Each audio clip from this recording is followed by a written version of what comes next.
দেখছো নদীতে? আমি আইসি আজকে আমার তো কলের কাম টাম নাই, ঠিক আছে?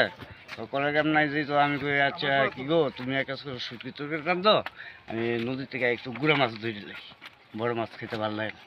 তো আমি ফেলুন লয়ে আইসি, ফেলুন লয়ে আনে নদীর মধ্যে নামলাম, নামিয়া খেউ দিতে দিতে এইদিকে খেউ দিলাম, দিয়া কয়েকজন স্নান করে।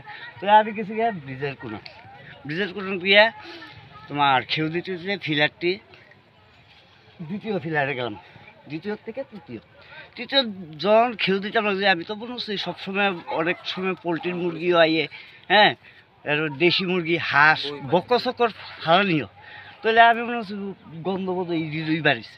তো সামনে আগে হঠাৎ দেখলাম একটা পুতুলের মতো দেখা, কী রে এইটা কীটা দেখা, হ্যাঁ এইটা থেকে গন্ধ পাই। তখন আমি চিল্লা আরম্ভ করলাম, বাইক ধরে পোলা ভাই, দশমী কাজের পোলা ভাই যারা আছে সব গেল, গিয়া দেহে অবিকল আবুই, এটা মানে মানুষের বাচ্চা, এটা কোনো পুতুল না।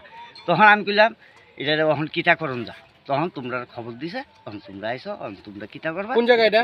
এটা দশমী ঘাট রাজনগর ধরে, আর এমনি ওই জায়গা ধরে 22 ঘাট। কি মনে করতেছেন এটা কি এদিকে থেকে হইতে পারে নাকি? না, এটা যেহেতু সম্ভব এটা উজানে, এটা উজান থেকে আইছে, কিন্তু এটা আপনার পুতুল না, মানুষ, এটা অবিকল মানুষ।